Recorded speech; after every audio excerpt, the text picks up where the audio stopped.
بسم الله الرحمن الرحيم. اليوم إن شاء الله نتابع الجزء الثاني من درس Action mécanique les forces. Troisièmement, modélisation de l'action mécanique. نمذجة التأثير الميكانيكي. إذن سنعطي في هذا الدرس نموذج رياضي للتأثير الميكانيكي. Expérience 1. On tire un solide de deux façons, comme le montrent les figures suivantes.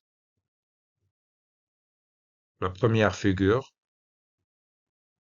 c'est ça.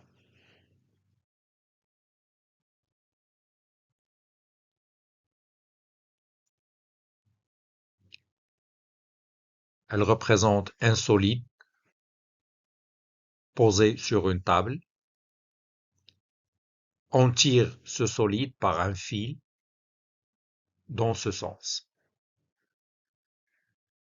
On le tire pour le mettre en mouvement. Donc, dans ce tableau, on va essayer de savoir quel est l'effet de cette action mécanique sur le solide. On va préciser aussi son point d'application et sa direction. Donc, pour préciser l'effet de cette action mécanique sur le solide, on va voir ce qui se passe lorsqu'on tire le fil, on tire le solide à l'intermédiaire de ce fil, bien à l'aide de ce fil. Donc, il va glisser le long de cette table horizontale. Donc, le fil exerce en A une action sur le solide selon une droite D horizontale pour le faire glisser. Alors, le fil, il est attaché au solide au point A. On appelle ce point d'attache le point d'application.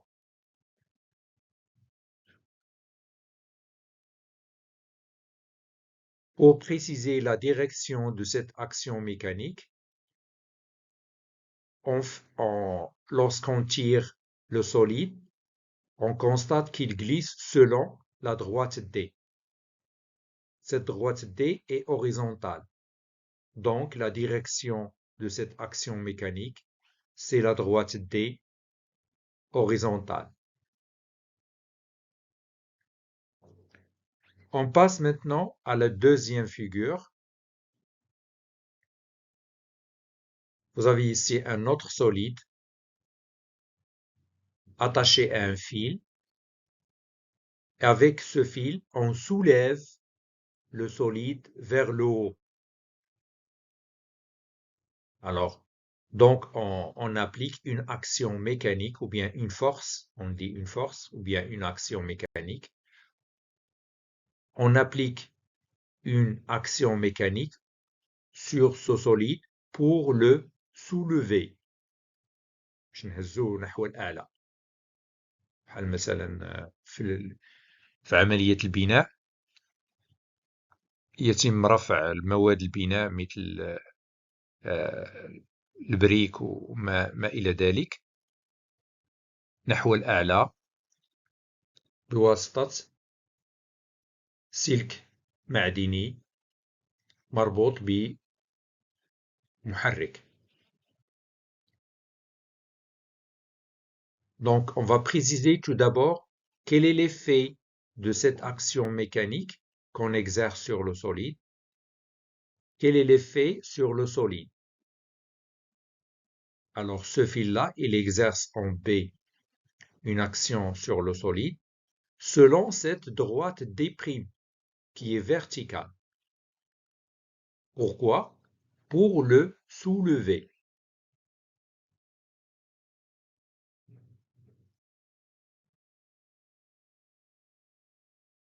Pour le point d'application, c'est le point d'attache du fil avec le solide, c'est le point B. Alors, vous comprenez maintenant que la direction, c'est la droite D' qui est verticale.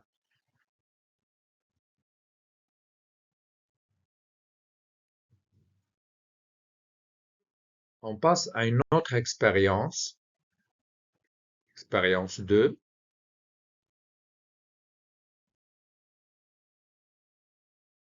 On tire ce solide dans ce sens. Alors, l'effet sur le solide, c'est de glisser de gauche vers la droite ce solide. Glissement vers la droite. Donc, pour préciser le sens de cette action mécanique, puisque le corps se met en mouvement de la gauche vers la droite, dans ce sens, alors le sens de cette action mécanique, c'est de gauche vers la droite.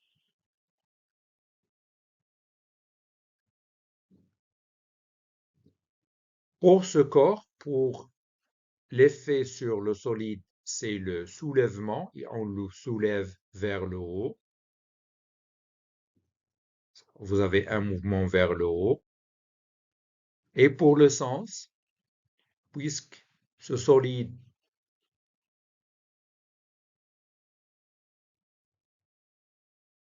il est soulevé vers le haut, donc le sens de l'action mécanique, c'est du bas vers le haut.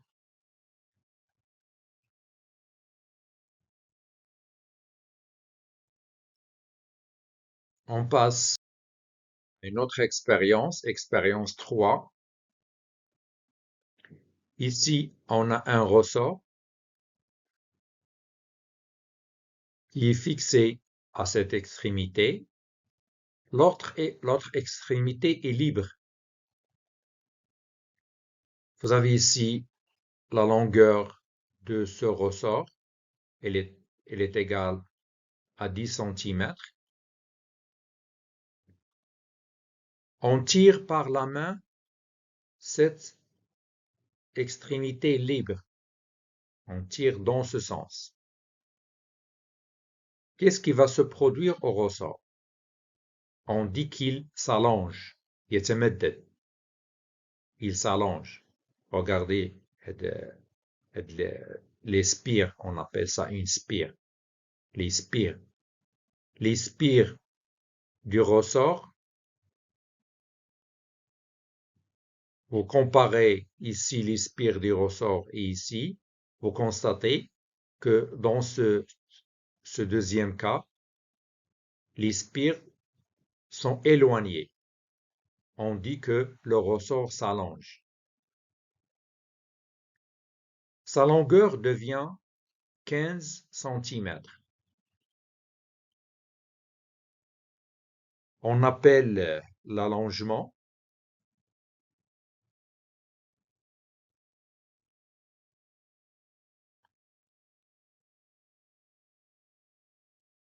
la valeur 15 cm moins la valeur 10, c'est-à-dire la longueur finale moins la longueur initiale.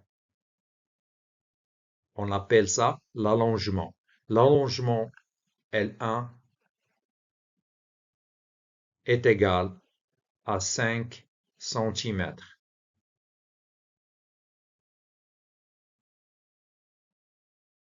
5 cm. On tire de nouveau d'une façon plus forte. On tire de nouveau d'une façon plus forte. Alors, l'allongement dans ce cas-là est égal à la longueur finale moins la longueur initiale. Toujours, on compare la longueur finale avec la longueur initiale. On trouve la longueur L2. Cette longueur L2 est supérieur à la longueur L1. Donc, on tire sur l'extrémité libre d'un ressort et on note sa longueur, bien sa longueur L1 ou bien son allongement L1. C'est plutôt l'allongement L1.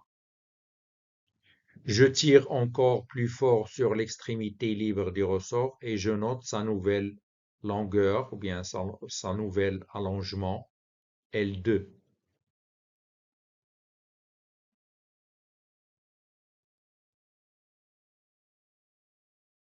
L'allongement, l'état là, du ressort dans l'action 2 est supérieur à l'allongement du ressort dans l'action 1. Plus on tire de façon forte, plus l'allongement sera très grand. Donc l'action mécanique numéro 2, on dit qu'elle a une intensité, shidda, supérieure à l'intensité de l'action mécanique 1.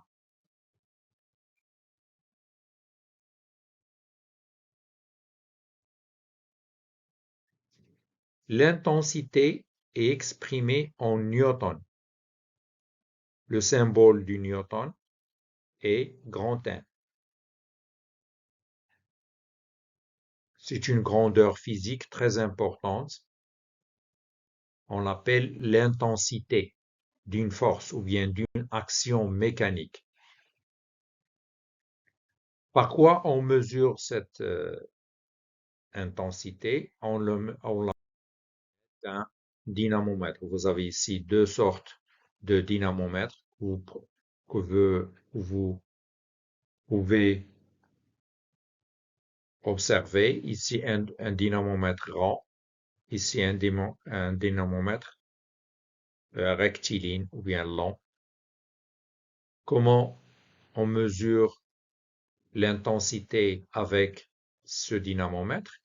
Il suffit de utiliser le filet d'A qui est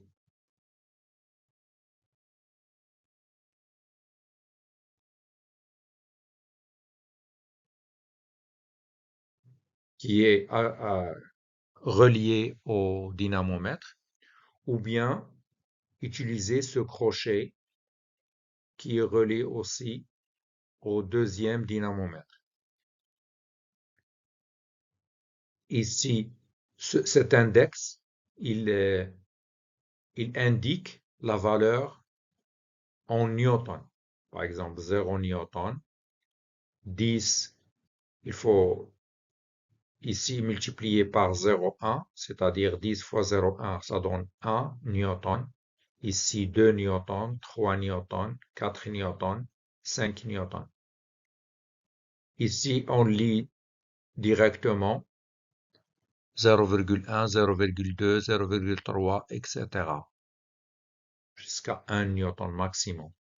Ici, on a écrit ici maximum 1 newton. Ce dynamomètre mesure une intensité maximale est égale à 1 newton. Par contre, celui-là, il mesure jusqu'à 5 newtons. Il faut faire attention à cette valeur ici. Vous avez ici fois 0,1 newton, c'est-à-dire la valeur qu'on lit, il faut la multiplier par 0,1.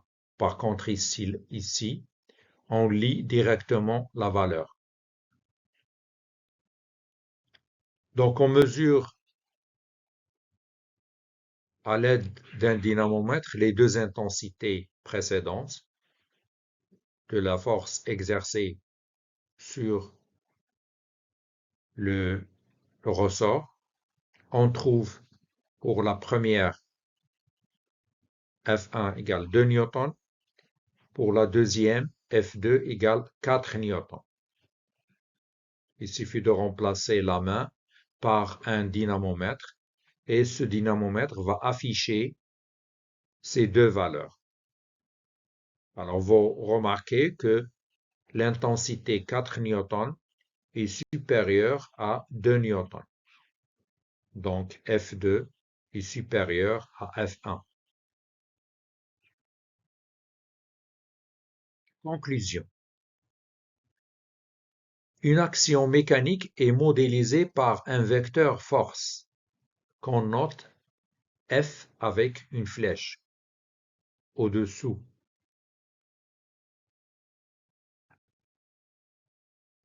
ننمذج التأثير الميكانيكي بإعطائه صيغة متجهة.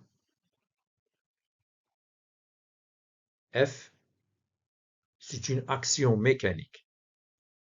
On la modélise par un vecteur force qu'on note par F, comme ça. Le vecteur force F est caractérisé par son origine ou bien son point d'application, le point où la force est appliquée, c'est-à-dire le point A et B précédent par exemple. On appelle ça l'origine du vecteur ou bien le point d'application.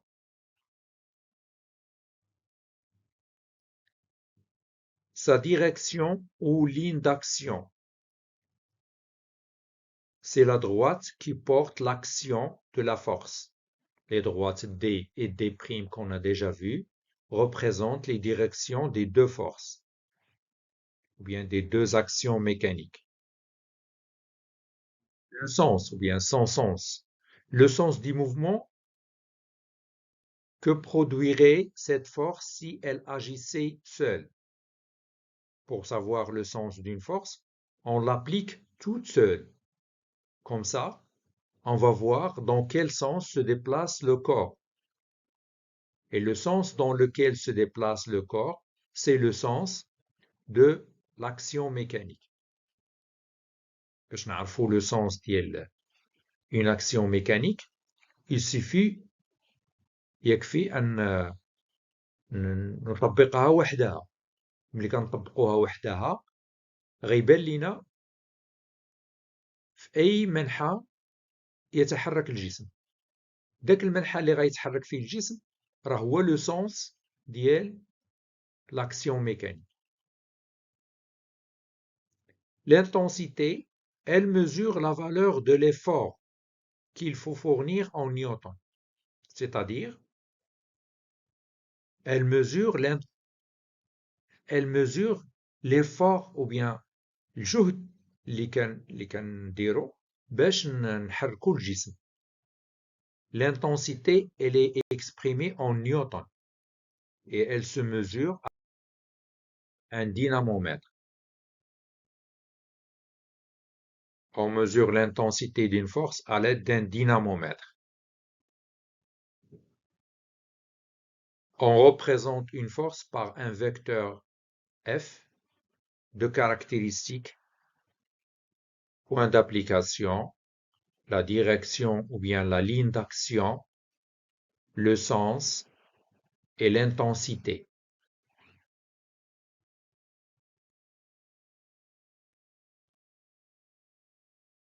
On représente le vecteur force F par une flèche, سهم, en choisissant une échelle convenable. L'échelle, on vous la donne et vous, on vous demande de représenter le vecteur force sur un schéma. La flèche a une longueur proportionnelle à l'intensité de la force. C'est-à-dire, plus la force est très grande, plus de la flèche que représente la force, elle sera plus longue. يعني كل ما كانت القوة أو التأثير الميكانيكي عنده شدة أكبر قد ما هذيك لا فليش غتكون طويلة. L'application, on va faire l'application sur les deux cas où on tire le ressort. On choisit l'échelle 1 cm représente 1 newton. On va représenter sur le document de l'expérience 3 les deux forces F1 et F2. On a F1 est égal à 2 newtons et F2 égale à 4 newtons.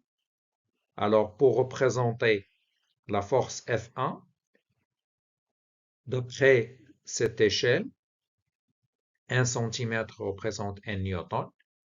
La flèche représentant la force F1, elle va avoir une longueur de 2 cm. Donc, à partir du point d'application, le point هذا, à partir du point d'application, on représente une flèche dans ce sens. Pourquoi dans ce sens? Parce que le vecteur force, il a les mêmes caractéristiques que l'action mécanique. C'est-à-dire, le point d'application, c'est le point d'application de la force. La direction, c'est la direction de la force. Le sens aussi. Et l'intensité, puisqu'ici on a F1 est égal à 2 newtons, donc la flèche F1 représentant la force F1, elle doit avoir une longueur de 2 cm. Pour la force F2 est égale à 4 newtons. 1 cm représente 1 newton. Donc, la flèche qui représente la force F2, elle doit avoir 4 cm. 1, 2, 3, 4 cm de longueur. Son point d'application, c'est toujours ce point. La direction, elle est horizontale et le sens de la gauche vers la droite. Et l'intensité, elle est proportionnelle, cette longueur de la flèche F2, elle est proportionnelle à l'intensité qui est égale à 4 newtons.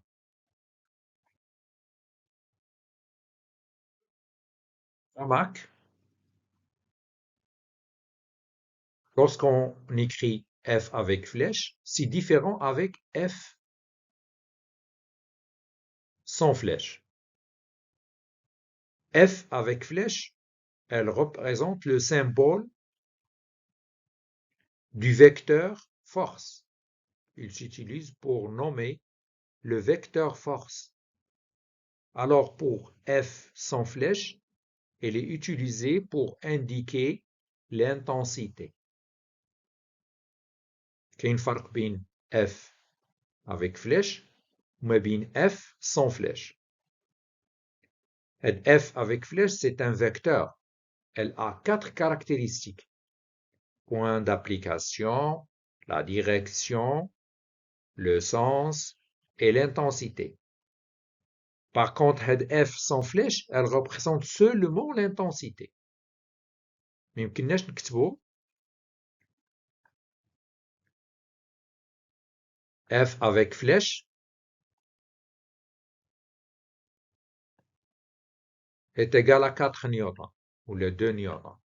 مثلا F2 اللي كانت عندنا سابقا ما يمكنناش نكتبو F avec flèche est égal à 4 newtons. Ça, c'est faux.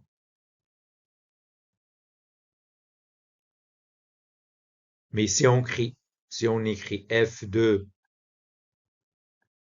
égale 2 newtons, ça c'est juste. Ou bien 4 newtons, ça c'est juste. Par contre, cette écriture, elle est fausse. Donc, il faut faire attention lorsque vous écrivez flèche et lorsque vous n'écrivez pas une flèche. On va passer à un exercice. C'est le deuxième exercice dans ce chapitre. Le schéma ci-contre, le schéma اللي قدامكم, il représente un objet en bois. Il est posé sur une table horizontale. Il est soumis à une force exercée par un dynamomètre. هذا هو le fil ديال الدينامومتر. L'index du dynamomètre, il indique la valeur 10.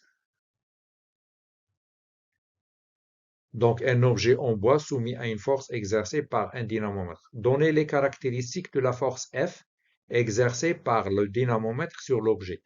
Alors, le dynamomètre, il tire l'objet dans ce sens. On vous demande de donner toutes les caractéristiques de cette force, c'est-à-dire le point d'application, la direction, le sens et l'intensité. Représente sur le schéma le vecteur force F exercé par le dynamomètre sur l'objet en utilisant l'échelle. 1 cm représente 5 newtons. Alors vous réfléchissez sur cet exercice pendant 3 minutes et vous consultez ensuite la solution. Alors les caractéristiques de la force, vous avez le point d'application, c'est le point d'attache entre le dynamomètre ou bien le fil du dynamomètre avec l'objet, c'est le point A.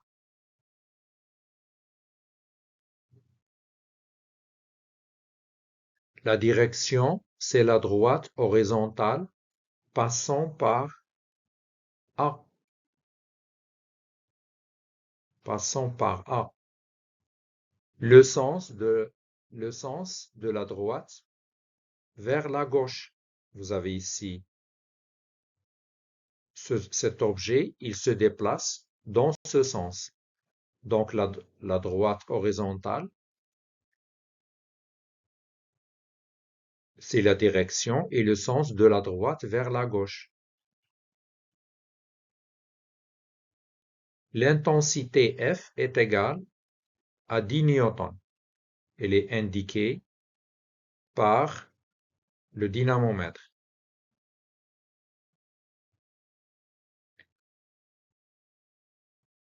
Donc, pour représenter le vecteur force, on utilise la valeur 10 newtons.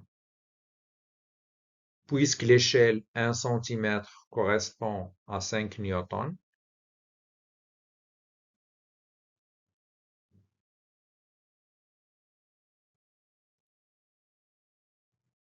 la valeur 10 newtons, il lui correspond 2 cm.